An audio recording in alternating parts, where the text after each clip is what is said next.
오늘 저희들이 요한복음 6장 16절부터 이제 말씀을 우리가 나누게 됩니다. 한 25분 정도 시간이 이제 주어져 있는데, 오늘 말씀은 세 가지 내용입니다. 세 가지 내용. 이제 16절부터 21절까지는 이제 오병이어, 이제 물고기 2마리, 보리떡 5개로 예수님께서 이제 남자만 5천 명 되는 큰 무리를 이제 먹이셨습니다. 그러니까 예수님께서 행하신 표적과 기사 중에 아마 가장 대표적인 그런 기적입니다. 그런데 이제 그 기적이 일어났고, 이제 15절에 보면 예수님께서는 이제 무리가 억지로라도 예수님을 왕으로 삼으려고 한다라는 것을 아시고 이제 산으로 가시게 됩니다. 그런데 마태, 마가, 누가복음에 보면 예수님께서 이제 기도하시러 산에 올라가시게 됩니다. 그리고 이제 남은 제자들은 배를 타고 이제 저물었을 때 배를 타고 이제 건너편 가버나움을 향해서 이제 가게 됐습니다. 가게 되었는데 바로 그날 밤이죠. 그날 밤, 오병이어 기적이 일어났던, 체험했던 그날 밤에 이제 제자들은 큰 풍랑을 이제 만나게 됩니다.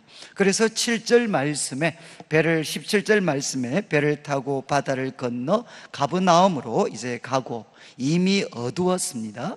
그리고 예수님은 혼자 산으로 기도하러 가셨기 때문에 그들에게 오시지 않았습니다. 그때 이제 큰 바람이 불어 파도가 일어났습니다. 풍랑이 일어나게 됩니다. 그리고 19절, 제자들은 노를 저 10여리쯤 가다가, 그러니까 한 5, 6km 정도 이제 노를 저어서 갔습니다. 그런데 이제 오늘 요한복음에 아주 간략하게 기록이 되어 있지만, 이제 마태복음 그리고 마가복음을 보면 좀 더 상세하게 설명을 합니다.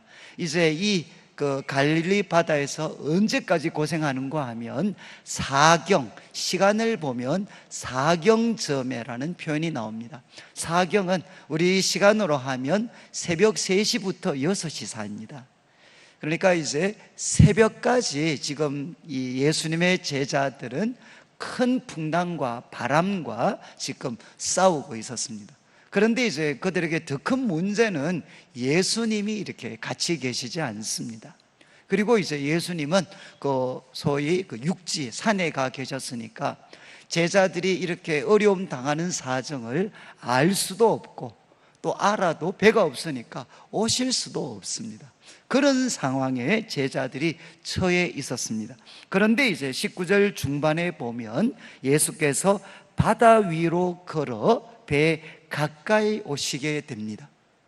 그리고 이제 제자들은 그것을 보고 두려워하게 되죠. 그리고 이제 마태복음이나 마가복음에는 그들이 유령인 줄로 생각을 하게 됩니다. 그래서 막 고함을 지르고 두려워할 때, 그때 이제 20절 예수님께서 말씀을 하십니다. 내니 두려워하지 마라. 그런데 이게 이제 영어로 하면 I am, 나다, 두려워하지 마라, 이렇게 예수님께서 말씀을 하십니다. 그런데 이 말씀은 유대인들이 아마 들었을 때는, 제자들이 들었을 때는 아마 전율이 느껴졌을 것 같아요. 왜냐하면 이제 요한복음에 이 표현이 몇 번 등장을 하는데 I am, 나다, 이 표현은 언제 사용하셨느냐? 여러분들이 구약 출애굽기를 읽어보면 이제 호렙산에서 이 모세가 하나님을 만나게 됩니다. 그리고 하나님께 이름을 묻죠. 내가 백성들한테 가서 당신의 이름을 무엇이라고 해야 되겠습니까? 그때 이제 하나님께서 말씀을 하십니다. 나는 스스로 있는 자다, 이렇게 말씀을 하십니다. 이걸 이제 우리 보통 영어 번역으로 하면 I am what I am, 나는 나다, 이렇게 하나님께서 대답을 하셨습니다. 그러니까 여호와 하나님의 호칭이 뭔가 하면 바로 나다, 이것이 여호와의 호칭이었어요. 호칭. 그런데 이제 주님께서 그 풍랑을 만나서 고생하는 제자들에게 찾아가셔서 나다, I am, 그러니까 두려워하지 마라, 말씀을 하셨습니다. 그리고 이제 21절에 보면 제자들은 기뻐서 배 영접을 합니다. 그런데 이제 마태복음이나 마가복음을 보면 여러분들이 이제 뭘 확인할 수 있느냐? 예수님께서 배에 오르실 때 이제 바람이 그치게 됩니다. 잠잠하게 됩니다. 그리고 이제 배는 곧 그들이 가려던 땅에 도착을 하게 되죠. 저는 참 이 말씀을 제가 묵상을 하면서, 저는 이제 태어나면서부터 저는 모태신앙이었고 또 교회에서 성경 공부나 이런 걸 어릴 때부터 배웠으니까 예수님께서 물 위를 걸으셨다, 이 사건은 참 여러 번 들었습니다. 그런데 제가 이 말씀을 공부하다 깜짝 놀란 것은 이 사건이 이제 오병이어 기적이 일어났던 그날 밤에 일어난 사건이다 라는 것은 저는 잘 몰랐습니다. 근데 제가 그거를 확인하고 나니까 제가 가졌던 그 많은 질문들이 좀 해결이 됐습니다. 저는 이제 이렇게 청년 시절에도 그랬고 수련회나 부흥회나 이런 데 가서 큰 은혜를 받습니다. 그래서 정말 하나님이 나와 함께 하시는구나. 그리고 또 내가 내 삶을 주님 위해서 한번 멋있게 들어봐야 되겠다, 이렇게 좀 결심하고 한번 잘 살아보려고, 은혜 받고 잘 살아보려고 집에 오면 많은 경우에 상황이 받쳐주질 않습니다. 집에 가면 또 문제가 터져 있고 또 엄한 사람이 와서 시비를 걸고, 그렇게 해서 정말 그 받았던 은혜가 한순간에 사라져버리는 그런 경험들을 참 많이 했습니다. 그래서 하나님이 은혜를 주셨으면 그런 은혜를 좀 누릴 수 있는 환경도 좀 만들어 주시지, 은혜는 주셔놓고 집에만 오면 또 내 삶에는 왜 이렇게 은혜를 쏟아버릴 수밖에 없는 이런 사건들이, 상황들이 생기나, 참 저는 이제 마음에 그런 질문이 있었습니다. 그런데 오늘 말씀 보니까 제자들 어떻습니까? 여러분 처음 아마 배를 타고 갈 때는 그들은 기쁨 충만했겠죠. 말 그대로 은혜가 충만했을 거예요. 야, 오늘 봤냐? 예수님께서 물고기 2마리 보리떡 5개로 그 엄청난 사람들 먹이셨고, 사람들의 표정은 봤냐? 그들이 우리 예수님을 왕으로 삼으려고 해서, 야, 이제 얼마 있지 않으면 예수님 왕이 되시는 새로운 시대가 새로운 세상이 올 거고, 그때 우리 고생은 끝나고 우리들한테도 놀라운 미래가 펼쳐질 거야. 그러면서 아마 그 제자들은 그 배 속에서 막 간증하고 기뻐하고 노래했을 겁니다.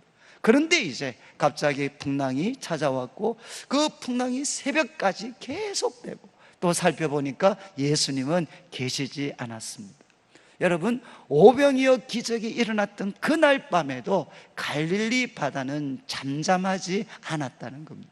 지금 이제 이 요한복음 6장은 특별히 제가 지난주도 말씀을 드렸는데 이 오병이어 사건을 기록하면서 요한복음만 한 가지 지적하는 게 있습니다. 그게 뭔가 하면 6장 4절을 보시면 예수님의 이 어떤 기적이 언제 일어났나, 마침 유대인의 명절인 유월절이 가까운지라, 유월절이 가까웠을 때 이 표적과 기적이 일어났다라고 요한은 기록을 하고 있습니다. 여러분, 이게 왜 중요한가 하면, 여러분 이제 유월절이 이렇게 오게 되면 유대인들은 뭘 기억을 합니까? 하나님께서 400년 이상 그 애굽 치하에서 고통받던 이스라엘 백성들을 하나님이 건져내셨습니다. 모세를 통해서 구원하셨습니다. 놀라운 구원을 허락하셨죠. 그렇지만 그 다음에 그렇게 출애굽을 했지만 그들이 어떤 위험에 빠지게 됩니까? 어떤 위험에 빠지게 되죠? 홍해를 만나게 됩니다. 그래서 앞에는 홍해가 막고 있고 뒤에서는 애국 군대가 쫓아오고 있습니다. 이 절대절명의 위기 가운데 또 하나님께서는 모세를 사용하셔서 그 홍해 바다가 갈라지게 합니다.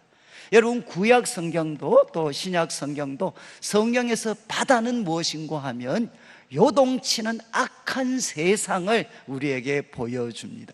요동치는 이 악한 세상, 이 악한 세상이 우리들 앞을 가로막고 있습니다. 그런데 그때 우리 하나님께서는 홍해를 가르시고 이스라엘 백성들은 구원하시고 따라오는 애굽 백성들, 애굽의 군대는 거기서 수장이 되도록 하셨습니다. 그리고 그들은 이제 광야에 나오게 됩니다. 광야에 나와서 그들이 굶주릴 때 하나님께서는 하늘에서 만나를 먹여주셨습니다. 그래서 출애굽기 사건은 놀라운 구원, 그리고 홍해를 가르신 하나님, 그리고 그들에게 하늘의 떡을 먹이신 하나님을 그들은 기억하고, 또 쓰임받았던 모세와 같은 지도자가 일어나기를 그들은 고대했습니다. 요한복음 6장이 이야기하는 게 바로 이것입니다. 오병이어 사건은 무엇이죠? 하나님의 놀라운 구원입니다. 굶주림에 빠져있는 자기 백성을 하나님께서는 놀랍게 먹이시고 구원하십니다. 그렇지만 또 그들은 무엇을 만나게 됩니까? 이제는 요동치는 그 큰 바람과 풍랑이 치는 이 갈릴리 바다를 그들이 만나게 됩니다. 고통하게 됩니다. 그런데 우리 예수님은 누구시죠?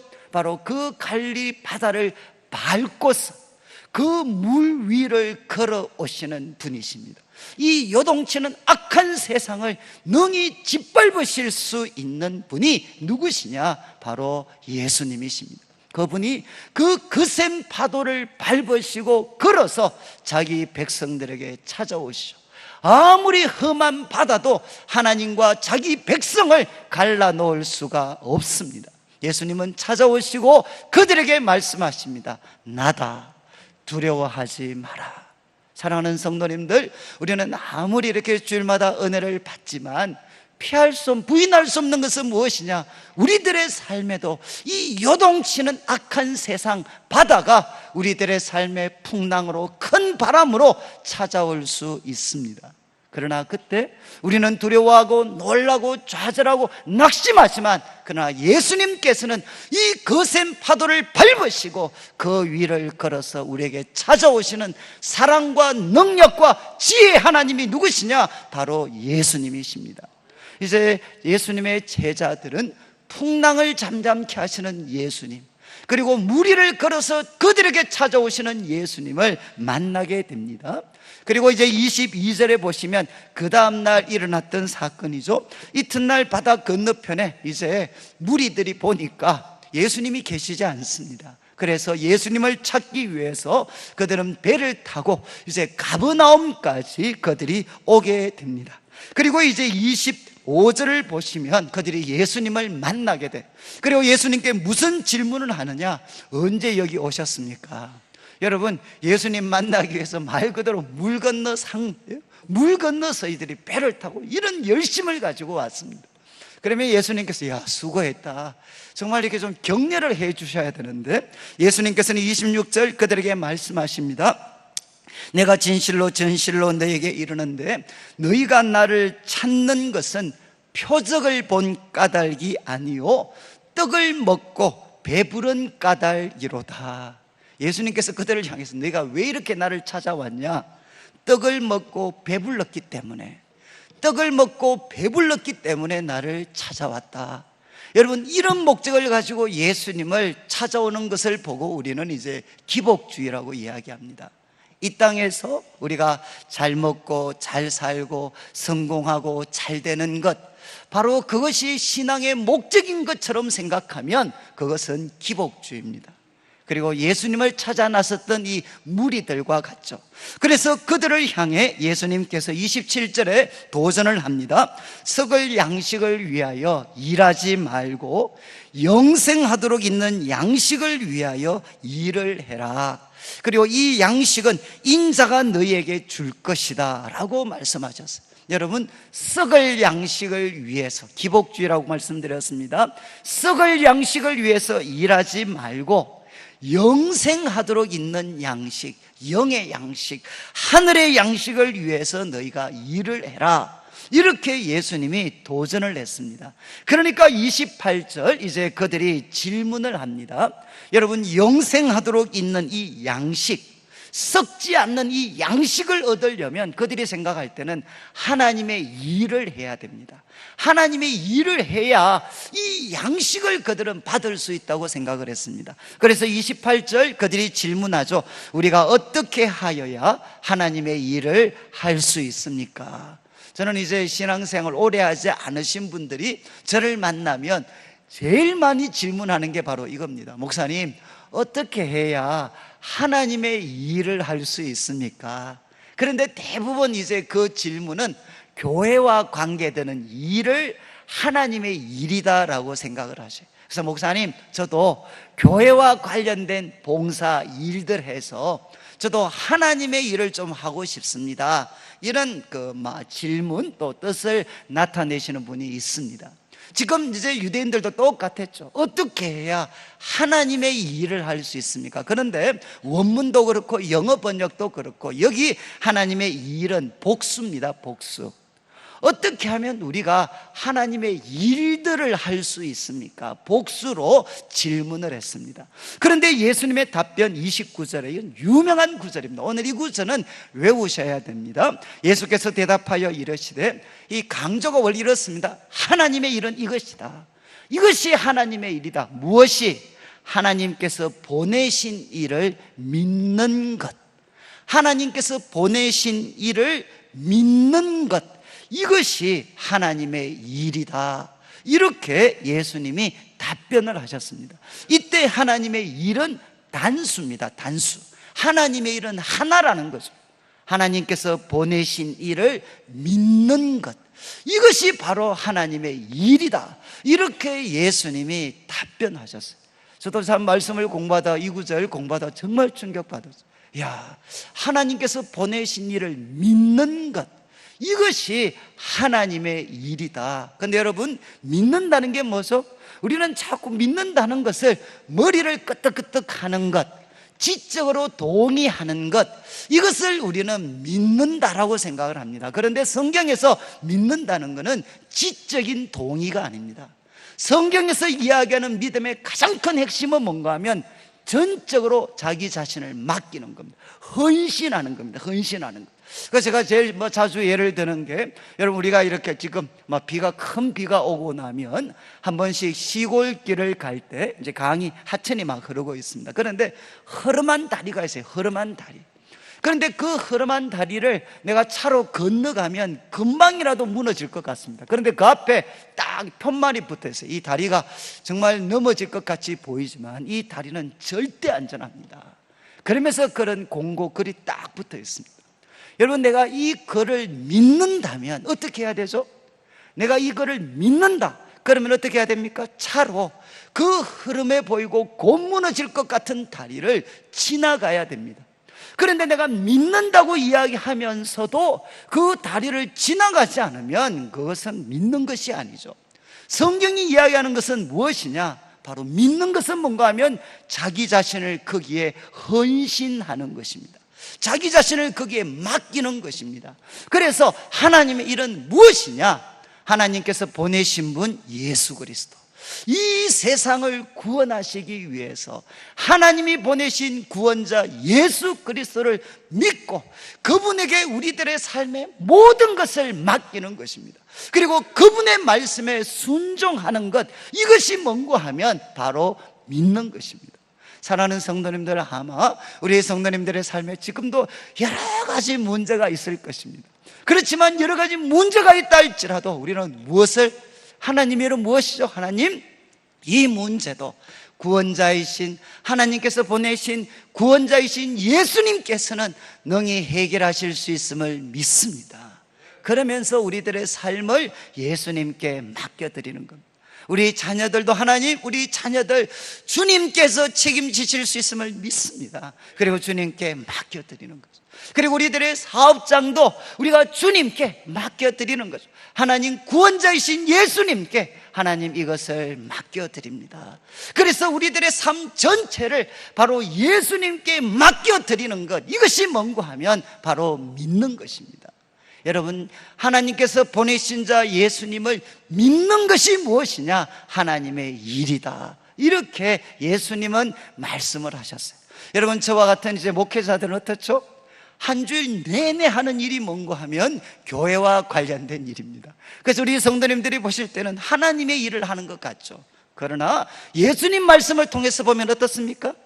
한 주일 내내 교회와 관련된 일을 하면서도 하나님의 아들을 믿는 믿음으로 하지 않으면 그것은 하나님의 일이 아닙니다. 그러나 우리 성도님들께서 치열하게 이 세상 속에 살아갈 때 그거는 교회와 아무런 관련도 없는 일 같지만 예수님을 믿는 믿음으로 가정을 섬기고 우리의 일터를 섬기고 우리 이웃들을 대하고 섬기면 그것이 무엇이냐? 바로 하나님의 일이라는 것입니다. 예수님께서 이렇게 말씀을 하셨습니다. 그러니까 이제 30절, 31절 말씀은 무슨 뜻인가 하면 하나님께서, 아버지께서 보내신 자를 믿는 게 하나님의 일이다. 그러니까 유대인들이 반응을 보입니다. 그럼 당신 믿을 수 있도록 놀라운 표적을 한번 행해 보십시오. 그러면서 모세 이야기를 모세 보십시오. 모세는 하늘에서 우리에게 떡이 내려서 만나를 먹게 했습니다. 광야에서 40년 동안 당신도 우리로 하여금 믿을 수 있도록, 우리가 당신 믿을 수 있도록 놀라운 표적을 한번 행해 보십시오. 이렇게 요구를 했습니다. 그때 32절 이제 예수님께서 먼저 그들의 이야기에 잘못된 것을 지적하십니다. 진실로 너희한테 이야기하는데 모세가 너희에게 하늘로부터 떡을 준 게 아니고 떡을 준 것은 누구라는 겁니까? 내 아버지께서 너희에게 하늘로부터 참떡을 주신다. 떡을 준 것은 모세가 아니고 하나님이 주셨다는 거죠. 그리고 이제 33절 하나님의 떡은 하늘에서 내려 세상에, 이 악한 세상에 바로 생명을 주는 것이다. 하늘의 생명을 주는 것이다. 이렇게 예수님이 말씀을 하셨습니다. 그러니까 이제 34절 이 말씀을 들은 무리들이 예수님께 또 요청을 하죠. 주여, 바로 이런 떡을 항상 우리에게 주십시오. 정말 이런 떡이 있다면 항상 우리한테 주십시오. 이렇게 부탁을 했습니다. 그때 이제 35절 유명한 말씀이죠. 예수님께서 이러시되 나는 생명의 떡이다. 나는 생명의 떡이다. 여러분, 이제 요한복음의 가장 큰 특징 중에 하나인 표현입니다. 요한복음은 나는 I am, 나는 누구냐? 나는 생명의 떡이다. 지금 6장에서 말씀을 했습니다. 그리고 8장에 가면 예수님이 또 뭐라고 말씀하시느냐? 나는 세상의 빛이다 라고 말씀하시죠. 그리고 10장에 가면 나는 선한 목자다 라고 말씀하십니다. 그리고 11장에 가면 나는 부활이요 생명이다 라고 말씀을 하십니다. 그리고 14장에 가면 나는 길이요 진리요 생명이다 라고 예수님께서 말씀을 하셔요. 요한복음의 가장 특징적인 표현 I am, 나는 바로 생명의 떡이다, 나는 세상의 빛이다, 예수님께서 선언하시는 거죠. 그러면서 말씀을 하십니다. 나는 생명의 떡이기 때문에 내게 오는 자는 결코 줄이지 않는다. 나를 믿는 자는 영원히 목마르지 않는다. 여러분, 여기에 내게 오는 자, 나를 믿는 자, 이거는 다른 사람이 아니고 똑같은 인물이죠. 나에게 오는 사람이 누굽니까? 나를 믿는 자입니다.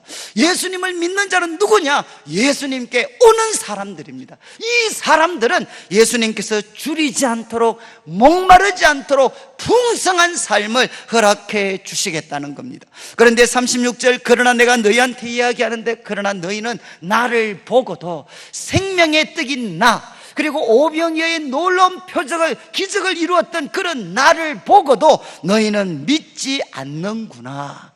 그러면서 37절 그렇지만 예수님이 말씀하십니다. 너희는 믿지 않지만, 세상의 많은 사람은 믿지 않지만 그러나 아버지께서 내게 주시는 자들이 있다. 아버지께서 내게 주시는 자는 어떤 일이 일어나느냐? 다 내게로 올 것이다. 여러분, 예수님께 와서 예수님을 믿는 사람은 누구라는 겁니까? 아버지께서 아들에게 준 사람.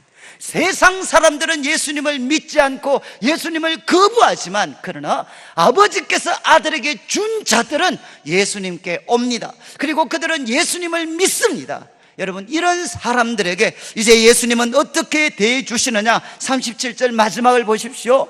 내가 결코 내쫓지 아니할 거다. 나는 그들을 쫓지 않고 나는 환영할 것이라는 겁니다. 그리고 38절 내가 하늘에서 내려온 것은 내 뜻이 아니라 나를 보내신 이의 뜻을 행하려 함인데, 39절 나를 보내신 이의 뜻이 뭡니까? 내게 주신 자 중에 내가 하나도 잊어버리지 아니하고 여러분, 하나님 아버지께서 우리 예수님에게 준 사람들을 예수님은 환영하실 뿐만 아니라 어떻게 하죠? 한 사람도 그분은 잃어버리시지 않습니다. 그리고 마지막 날에 다시 살리고 40절 내 아버지의 뜻은 아들을 보고 믿는 자마다 무엇을 주십니까? 영생을 얻는 이것이다. 하나님의 생명, 영원한 생명을 얻는 이것인데 마지막 날에 내가 이를 다시 살릴 것이다. 죽음까지도 넘어서는 영원한 생명을 이 땅에서 맛볼 뿐만 아니라 죽음의 권세까지 이기도록 만들어 주시겠다는 겁니다. 사랑하는 성도님들, 이제 예수님 말씀하셨습니다. 나는 생명의 떡이다. 예수님은 생명의 떡이십니다. 그리고 누구만이 예수님께 나아가서 예수님을 믿을 수 있느냐? 아버지께서 주신 사람들. 그러니까 여러분, 오병이어 표적과 기적보다 더 놀라운 일이 지금 누구 안에서 일어나고 있느냐? 우리들 속에서 일어나고 있습니다. 어떻게? 바로 우리가 어떤 문제를 만나더라도 하나님 아버지께서 우리 가운데 역사하셔서 우리로 하여금 예수님께 가도록, 예수님께 가고 예수님을 믿을 수 있도록 누가 역사하고 계시느냐? 하나님 아버지께서 역사하고 계셔요. 이 놀라운 역사 때문에 우리들은 이 세상에 그 많은 일들이 일어나고 때로는 믿음을 넘어뜨리게 만드는 많은 일들이 일어날지라도 우리는 하나님, 우리가 예수님께 나아가고 그리고 그분을 믿는 자가 됩니다. 그리고 예수님은 어떻게 하시죠? 우리를 정말 환영해 주셔요. 우리를 환영해 주시고 한 사람도 잃어버리지 않으시고 우리 예수님께서 우리들에게 생명의 뜻과 하늘의 그 어떤 마실 것으로 우리를 마시게 해 주십니다. 그리고 어떻게 하시죠? 마침내는 우리로 하여금 죽음의 권세를 이길 수 있도록 만들어 주시는 분이 누구시냐? 예수님이시라는 겁니다. 오늘 이제 말씀을 마무리하면 제가 세 가지 말씀을 드렸습니다. 첫 번째는 여러분, 우리들의 삶에 정말 오병이어 같은 기적이 있다 하더라도 우리들의 삶에는 또 풍랑이 찾아올 수 있습니다. 여러분, 그때 우리가 기억해야 될 것이 무엇이죠? 그러나 우리 예수님께서는 바로 우리를 사랑하시기 때문에 그 바다를 밟으시고 무리를 걸어서 우리에게 찾아오시는 분이십니다. 주님은 우리를 붙들고 계시는 분. 그래서 그분이 우리에게 말씀하시는 나다, 두려워하지 마라. 바로 이 말씀이 우리 성도들을 향해 주시는 말씀이기를 원합니다. 그리고 두 번째, 여러분, 하나님의 이름 무엇이죠? 하나님께서 보내신 자 예수 그리스도를 믿는 것입니다. 저도 이제 가면 갈수록 우리 하나님께서 가장 기뻐하시는 게 뭔가? 그것은 우리가 믿는 것입니다. 그분을 신뢰하는 것입니다. 우리가 참 이 나라가 하나님의 말씀과는 상관없는 방향으로 가는 것 같아도 이 땅을 통치하시는 분이 하나님이신 것을 우리는 믿습니다. 예수님이신 것을 믿습니다. 그리고 교회가 온갖 부족함과 연약함을 나타내더라도 교회가 머리가 되시는 분이 예수님이신 것을 믿습니다. 우리들의 삶에 아무런 고통과 유혹과 힘든 일이 찾아와도 예수님이 우리의 구원자가 되셔서 마침내 우리를 구원하실 것을 우리는 믿습니다. 우리는 그 믿음을 가지고 소망을 가지고 사랑으로 우리는 사랑하고 섬기며 살 것입니다. 이것이 무엇이냐? 하나님의 일입니다. 그리고 마지막, 예수님은 생명의 떡이십니다. 이 예수님에게 나아가면 주님은 우리를 배부르게 먹게 하시고 우리로 하여금 마시게 하셔서 줄이지도 목마르지도 않게 하시는 분이시고 우리에게 영원한 생명을 불어넣어 주시고 우리를 끝까지 지키셔서 이제는 죽음의 권세까지도 승리할 수 있는 사람이 될 수 있도록 만들어 주시는 분이십니다. 저는 이제 이 말씀 묵상하면서 제가 이렇게, 저는 여러분들도 다 그러시죠. 저는 이 말씀 묵상하면서 한 번 더 고백할 수 있는 게, 우리 예수님을 믿는 사람들에게는 우리가 다 잃어버려도 괜찮아요. 우리에게는 예수님 한 분만 있으면 충분합니다. 다시 일어설 수 있어요. 저는 제가 참 이 말씀 묵상하면서 제가 이렇게 대학교 다닐 때 참 저한테는 참 어려웠어요. 그런데 그때 경제적인 거 모든 게 그냥 저에게 절망이었지만, 그렇지만 우리 아버지께서 제 마음을 감동감화시키셔서 예수님께 나아가고 그분께 무릎을 꿇으면 그분은 언제나 정말 제 삶의 수많은 풍랑들을 잠잠케 해주셨어요.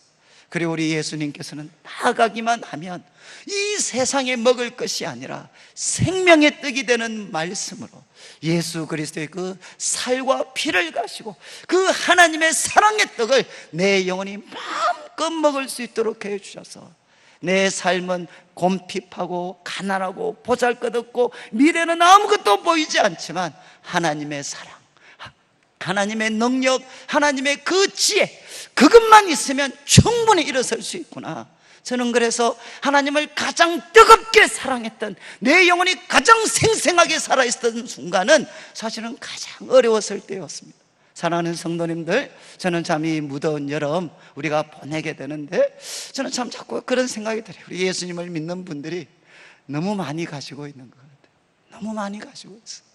그러니까 불평도 너무 많아요.